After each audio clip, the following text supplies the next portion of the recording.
కనీసం బ్రెయిన్ ఉండాలి. ఏమనుకుంటున్నారు మీరు? 50-60 లారీలు ప్రాసెసింగ్ చేయకుండా తెచ్చాడు. చూడు, నేను కూడా చెప్తున్నాను డిఈ, ఇది కేవలం నీ నిర్లక్ష్యం వల్ల. కనీసం ఒక నిమిషం కూడా ఇక్కడ నుంచోకుండా నువ్వు ఇష్టానుసారంగా టౌన్ లోకి వచ్చి టౌన్ లోంచి వెళ్ళిపోతున్నారు తప్ప ఈ పని దగ్గర అసలు నిలబడలేదు మీరు ఇప్పుడు దాకా. నేను మా వాళ్ళని అడిగాను, వాళ్ళు డిఈ గారు మీరు వచ్చినప్పుడు వస్తున్నారండి, మీరు ఫోన్ చేస్తే వస్తున్నారు, లేదా మీరు వచ్చినప్పుడే వస్తున్నాడు తప్ప మిగిలిన ఏ రోజు కూడా ఇక్కడ కనపడలేదు. నువ్వు కనపడకుండా చెప్పడం వల్ల ఎవరికి అప్పు చెప్పావు, వాడేం చేశాడు, మళ్ళీ వెనక్కి పట్టుకెళ్ళడం ఎందుకని సర్దేశాడు. కరెక్ట్ కాదు కదా. మేము ఇంత కష్టపడి పని చేస్తా ఉన్నాం, హాస్పిటల్ తో పక్కనేమో బ్రహ్మాండంగా పక్కన చేసుకుంటా వస్తున్నాం. నువ్వేంటి ఇంత డిస్టర్బెన్స్? నువ్వు ప్రాసెసింగ్ చేయింది నువ్వు పంచకూడదు కదా. ఇప్పుడు అదంతా డస్టే. నీకు అసలు కనీసం డిఈ చేస్తున్నారు కదా మీరు, కనీసం బ్రెయిన్ ఉండాలి, కళ్ళు ఉండాలి. ఏమనుకుంటున్నారు మీరు? చూడు, ప్రాసెసింగ్ చేయింది అక్కడ పెట్టావు నువ్వు. నేను చెప్పి నెల 15 రోజులు అయింది. ఎంత నిర్లక్ష్యం! ఒక మినిస్టర్ చెప్తే నీకు ఖాతరు చేయలేదు. నువ్వు ఇక్కడి నుంచి చూసి చెప్పాను నేను. ఇమ్మీడియట్లీ క్లియర్ చేసి ఆ డంపింగ్ గా ఉందంతా తీసేసి మిగిలింది పౌడర్ వరకు ఒక 6 అంగుళాలు వేసి బ్లాక్ సాయిల్ వేయమని. అది వేయలేదు నువ్వు. వాడేం చేశాడు, దీంతో పాటు మళ్ళీ ఇంకా తెచ్చేసాడు. దాని వల్ల ఏమైంది, మిగిలిందంతా పోయింది. నాకు ఎక్కడా కూడా ప్లాస్టిక్ కానీ ఆ ప్రాసెసింగ్ చేయింది కానీ కనపడకూడదు. చెప్తున్నాను నేను సీరియస్ గా. ఇప్పుడు అసలు ఇక్కడ ఏమనే చెప్పలేదు. ఇక్కడ ఎందుకు నీకు ఇక్కడ వేసినట్టు కూడా నీకు తెలియదు. ఏం డిఈవై నువ్వు ఇక్కడ ఎందుకు వేయించావు? నువ్వు ఎందుకు వేయించావు? నువ్వు అలా అక్కడ చెప్పిన తర్వాత అది క్లియర్ చేయమంటే మళ్ళీ నీకేం ఇక్కడేం పని? ఇప్పుడు దీని మీద ఎప్పుడైనా సరే మనం ఏం చెప్తున్నాం, 6.5 లోతులో ఉండాలని చెప్పాం కదా. ఇప్పుడు దీనికంటే హైట్గా ఉందా లోతుగా ఉందా నేను అడిగిందని చెప్పు. ఎందుకు పని చేస్తున్నారా మీరు అర్థం లేకుండా? మరి రేపు పొద్దున మళ్ళీ బ్లాక్ సాయిల్ ఎక్కడ పడుతుంది, రెడ్ సాయిల్ ఎక్కడ పడుతుంది అంటే కనీసం ఇతను అడుగు పెట్టాడు, ఇష్టానుసారంగా ఎవడో చెప్పాడు, ఆడు ఇష్టానుసారంగా వేసేసుకుంటున్నాడు. దుర్మార్గం ఇది.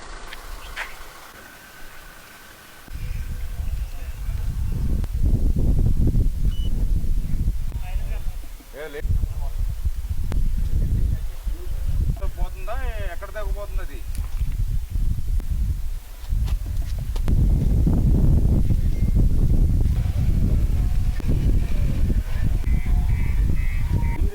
దాన్ని వెనక్కి తీసుకోకుండా దాన్ని సర్దేశారు. ఆ పౌడర్ ఏదైతే ప్రాసెసింగ్ చేసిందో అది ఒక ఆఫర్ చేసి దాని మీద 1 ఫీట్ మళ్ళీ బ్లాక్ సాయిల్ వేసి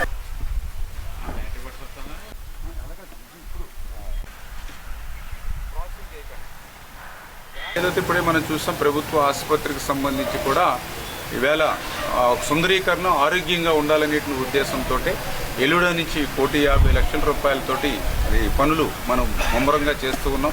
అదేవిధంగా డ్రైనేజీ లేదని అంటే దానికి కూడా 80 లక్షల రూపాయలు ఇరిగేషన్ శాంక్షన్ చేసి ఆ పనులు చేస్తూ ఉన్నాం. అదేవిధంగా సీసీ రోడ్డు అంటే 30-40 లక్షలు పెట్టి మున్సిపల్ నుంచి కూడా సీసీ రోడ్డు నిర్మాణం కూడా చేయడం జరిగింది. కాంపౌండ్ వల్ల లేక పందులు, పశువులు అన్నీ కూడా ఏదైతే ఈ యొక్క ప్రాంగణంలోనే విహరిస్తూ ఉంటే ఆ కాంపౌండ్ వాళ్ళ కోసం తాత్కాలికంగా మెస్ పెట్టాం.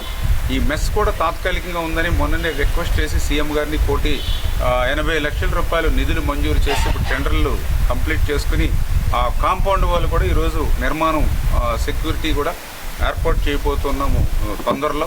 అదేవిధంగా డయాలసిస్ కేంద్రం 1 కోటి రూపాయలు పెట్టి వితిన్ 6 మంత్స్లోనే గవర్నమెంట్ వచ్చిన తర్వాత తీసుకొచ్చాం.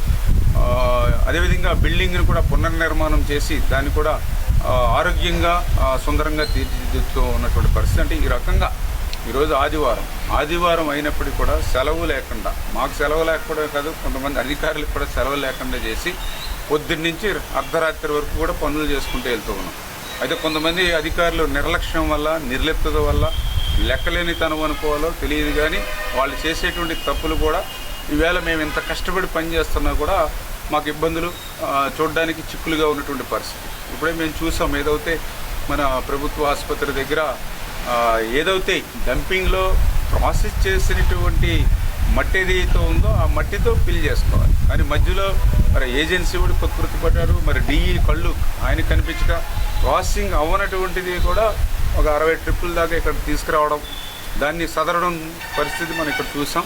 అందుకని ఇప్పుడు ఇమ్మీడియట్లీ ఏదైతే ప్రాసెసింగ్ అవ్వనటువంటి 60-70 లారీలు ఏవైతున్నాయి ఇమ్మీడియట్లీ బ్యాక్కి తీసుకుని క్లీన్ చేసుకోవాలి. ఎందుకంటే నేను కూడా క్లియర్గా చెప్పాం, ఆ ప్రాసెసింగ్ చేసినటువంటి మట్టి ఒక 1/2 ఫీట్ ఫస్ట్ లెవెల్లో వేసుకుంటాం, తర్వాత సెకండ్ లెవెల్లో ఒక 1.5 ఫీట్ బ్లాక్ సాయిల్ వేసి తర్వాత పైన మళ్ళీ ఒక 1 ఫీట్ రెడ్ సాయిల్, ఇట్లా 3 లేయర్స్ మనం చెప్పుకోం క్లియర్గా. అయినప్పుడు కూడా పెడచెవిని పెట్టి కింద ప్రాసెసింగ్ మట్టి కాకుండా ప్రాసెసింగ్ అవ్వనది మధ్యలో ఒక 50-60 లారీలు అందులో కలిపేస్తే అది ఇందులో కలిసేటప్పటికి మరి అక్కడంతా కూడా మళ్ళీ వెనక్కి క్లియర్ చేయమని ఇప్పుడే కలెక్టర్ గారితో మాట్లాడాం, ఆర్డీఓ గారిని కూడా రప్పించాం. 2 రోజుల క్రితమే ఐడెంటిఫై చేసి చెప్పడం జరిగింది. అదేవిధంగా మున్సిపల్ ఎవరైతే మనకి పర్టికులర్గా ఈఎన్సీ కానీ అదేవిధంగా సెక్రటరీ వాళ్ళ దృష్టిలో కూడా పెట్టాం. ఖచ్చితంగా ఇంత కష్టపడి శ్రమించి మనం తెచ్చేటువంటి ప్రతి రూపాయి నిధులు కూడా ప్రజలకు ఉపయోగపడేటువంటి విధంగా ఉండాలి తప్ప వాళ్ళకి ఎదురు ఇబ్బందులు కల్పించేటువంటి విధంగా ఉంటే తప్పనిసరిగా కఠినంగా కూడా చర్యలు తీసుకోమని కూడా ఉన్నతాధికారులు కూడా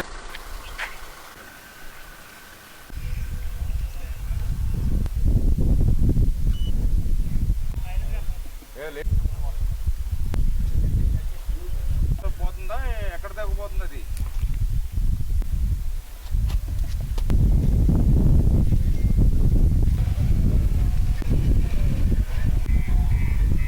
మీరేం చేశారు? దాన్ని వెనక్కి తీసుకోకుండా దాన్నే సర్దేశారు.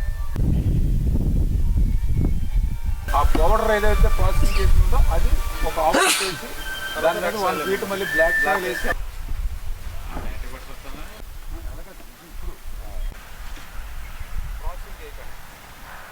ఏదైతే ఇప్పుడే మనం చూస్తాం ప్రభుత్వ ఆసుపత్రికి సంబంధించి కూడా ఈవేళ సుందరీకరణ ఆరోగ్యంగా ఉండాలనేటువంటి ఉద్దేశంతో ఎల్లుడి నుంచి 1,50,00,000 రూపాయలతోటి అది పనులు మనం ముమ్మరంగా చేస్తూ ఉన్నాం. అదేవిధంగా డ్రైనేజీ లేదని అంటే దానికి కూడా 80 లక్షల రూపాయలు ఇరిగేషన్ని శాంక్షన్ చేసి ఆ పనులు చేస్తూ ఉన్నాం. అదేవిధంగా సీసీ రోడ్డు అంటే 30-40 లక్షలు పెట్టి మున్సిపల్ నుంచి కూడా సీసీ రోడ్డు నిర్మాణం కూడా చేయడం జరిగింది. కాంపౌండ్ వల్ల లేక పందులు పశువులు అన్నీ కూడా ఏదైతే ఈ యొక్క ప్రాంగణంలోనే విహరిస్తూ ఉంటే ఆ కాంపౌండ్ వాళ్ళ కోసం తాత్కాలికంగా మెస్ పెట్టాం. ఈ మెస్ కూడా తాత్కాలికంగా ఉందని మొన్ననే రిక్వెస్ట్ చేసి సీఎం గారిని 1,80 లక్షల రూపాయలు నిధులు మంజూరు చేసి ఇప్పుడు టెండర్లు కంప్లీట్ చేసుకుని ఆ కాంపౌండ్ వాళ్ళు కూడా ఈరోజు నిర్మాణం సెక్యూరిటీ కూడా ఏర్పాటు చేయబోతున్నాము తొందరలో.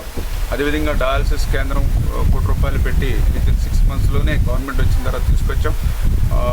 అదేవిధంగా బిల్డింగ్ని కూడా పునర్నిర్మాణం చేసి దాన్ని కూడా ఆరోగ్యంగా సుందరంగా తీర్చిదిద్దుతూ ఉన్నటువంటి పరిస్థితి. అంటే ఈ రకంగా ఈరోజు ఆదివారం అయినప్పటికీ కూడా సెలవు లేకుండా, మాకు సెలవు లేకపోవడమే కాదు కొంతమంది అధికారులకు కూడా సెలవు లేకుండా చేసి పొద్దున్నుంచి అర్ధరాత్రి వరకు కూడా పనులు చేసుకుంటూ వెళ్తూ ఉన్నాం. అయితే కొంతమంది అధికారులు నిర్లక్ష్యం వల్ల నిర్లిప్తత వల్ల లెక్కలేనితనం అనుకోవాలో తెలియదు కానీ వాళ్ళు చేసేటువంటి తప్పులు కూడా ఈవేళ మేము ఇంత కష్టపడి పనిచేస్తున్నా కూడా మాకు ఇబ్బందులు చూడడానికి చిక్కులుగా ఉన్నటువంటి పరిస్థితి. ఇప్పుడే మేము చూసాం ఏదైతే మన ప్రభుత్వ ఆసుపత్రి దగ్గర ఏదైతే డంపింగ్లో ప్రాసెస్ చేసినటువంటి మట్టి ఏదైతే ఉందో ఆ మట్టితో ఫిల్ చేసుకోవాలి. కానీ మధ్యలో మరి ఏజెన్సీ కూడా ప్రకృతి పడ్డారు, మరి డిఈ కళ్ళు ఆయన కనిపించక ప్రాసెసింగ్ అవ్వనటువంటిది కూడా ఒక 60 ట్రిప్పుల దాకా ఇక్కడ తీసుకురావడం, దాన్ని సదరడం పరిస్థితి మనం ఇక్కడ చూసాం. అందుకని